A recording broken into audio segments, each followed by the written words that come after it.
Alrighty, boys and girls, it is 5:30 in the morning. I felt inspired after meditating to talk about narcissistic abuse and what it looks like coming from men and women, being a person that has experienced both. I wrote a lot of stuff down so that I can stay on track. People seem to talk the most about narcissistic abuse from men. I think narcissistic abuse from women is worse, having experienced both.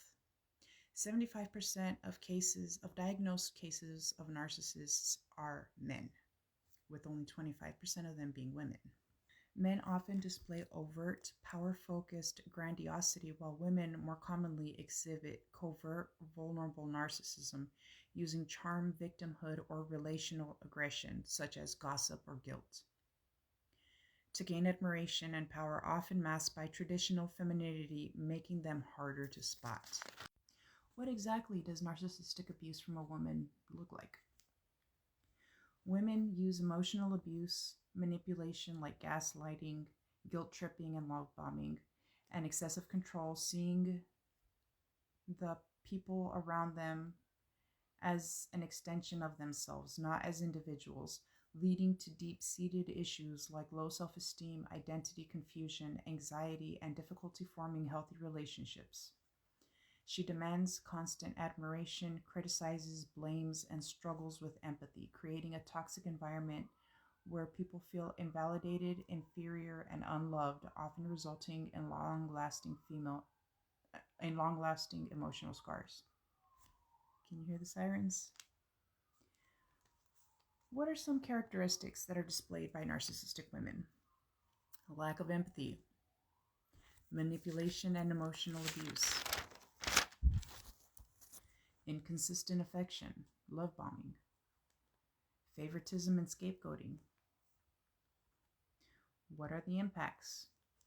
Mental health, anxiety, depression, complex post-traumatic stress disorder or post-traumatic stress disorder, eating disorder, self-harm, self-worth, identity issues, lack of self-identity, relationship difficulties, such as trouble trusting.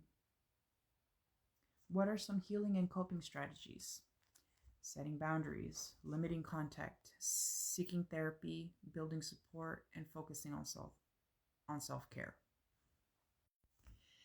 In men, this is speaking freely, from what I've experienced in men, there's a lot more yelling and screaming and hitting and punching things and breaking things and destroying things, and you see it.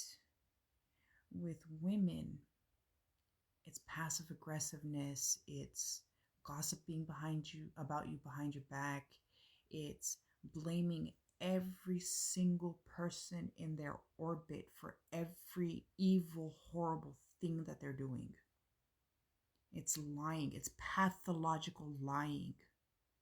It is twisting the narrative. It is taking credit for other people's work. It is using people as an extension of themselves, using other people's bits of their personality to use as their mask. The person that is suffering feels like they're going crazy, like they're losing their mind. They keep seeing red flags everywhere, but they don't realize that they're in the middle of red flag city. You see the trees, but you don't know that you're in the forest. You think it's everybody else. Meanwhile, it's the person projecting the whole time, your whole life. It's the person projecting all of their evil onto everybody else. I have anxiety, I have depression, I have complex post-traumatic stress disorder, I have a history of self-harm, I have a lot of issues with my self-worth. I was an emotional eater at one point, but I don't know that I actually developed an eating disorder. I have been in therapy for many years. I've started to build support groups. I have people coming back into my life. I have new people coming into my life that are helping me see what I have been missing over the course of so many years. And I'm eternally grateful to every person that has helped me on this journey. Even if you gave me a tissue when I was crying, it's something as insignificant that you may feel as that. I am eternally grateful. If you've listened to me, if you've hugged me, if you've shown any kind of support at all at any point in my life, thank you. And I wish I could have seen what I wasn't seeing, what I was seeing, but gaslighting myself into not believing what I was actually seeing. Thank you, and I love you.